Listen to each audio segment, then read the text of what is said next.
Saya sebagai pengamat luar negeri, pasal khusus negeri jiran Malaysia, hingga kini masih kepo atau penasaran dan bertanya apakah orang Malaysia itu mampu bercakap bahasa Indonesia dengan smooth atau mulus.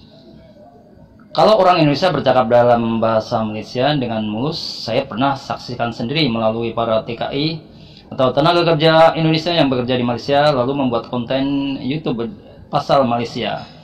Di samping itu juga YouTuber asing yang tinggal di Malaysia pada fasih berbahasa Malaysia. Orang asing yang mahir bercakap bahasa Indonesia dengan lancar juga banyak, terutama para pemain sepak bola asing yang telah lama tinggal di Indonesia. Dan frankly speaking, jujur saja, hingga kini saya belum menemukan orang Malaysia yang tinggal di Indonesia lalu mampu berbicara dalam bahasa Indonesia dengan smooth atau lancar.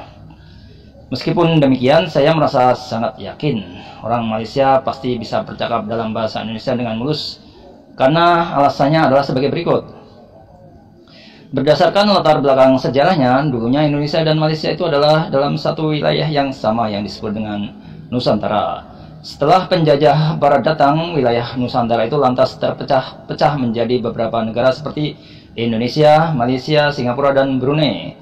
Semua negara tersebut mempunyai latar belakang atau akar bahasa yang sama, yaitu Melayu dengan dialek atau aksen yang berbeda-beda. Menurut saya, memang tak dapat dipungkiri bahwa Indonesia dan Malaysia adalah dua negara jiran bersaudara serumpun yang asal nenek moyangnya sama, sehingga di antara kedua negara itu warga negara kedua negara itu mempunyai karakter fisik, wajah, warna kulit, makanan, dan bahasa yang sama, sehingga keduanya mempunyai kesamaan jiwa dalam bertutur kata.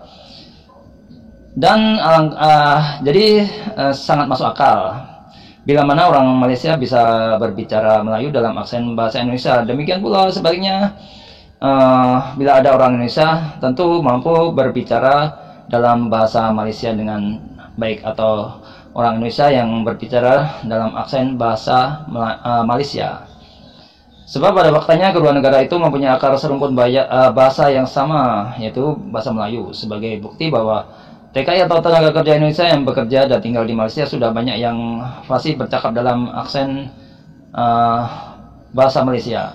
Demikian pula orang Malaysia yang belajar di pondok pesantren Islam di Indonesia, menurut berita yang saya dapat juga sudah pada fasih berbahasa Indonesia. Alasan pendukung lainnya adalah bahasa itu adalah soal kebiasaan. Prinsipnya bisa karena terbiasa. Yang artinya bila kita tinggal di suatu negara, maka kita akan terus belajar serta terbiasa bercakap dalam bahasa negara tersebut. Dan lalu perlahan tapi pasti kita akan bisa bercakap dalam bahasa negara tersebut, karena sudah terbiasa berlatih berbicara dalam pergaulan sosial sehari-hari dengan penduduk setempat. Itulah sebabnya dalam bahasa Inggris ada ungkapan practice makes perfect. Artinya dengan banyak berlatih berbicara, maksud saya dengan banyak berlatih berbicara bahasa asing, maka kita akan semakin fasih sempurna dari hari ke hari. Jangankan terhadap sesama serumpun orang Indonesia dan Malaysia, orang asing yang tinggal dan menetap di kedua negara tersebut juga akan fasih berbicara bahasa Melayu dalam aksen bahasa Malaysia dan bahasa Indonesia. Semoga informasi ini bermanfaat. Terima kasih atas perhatian Anda semuanya. Wassalamualaikum warahmatullahi wabarakatuh.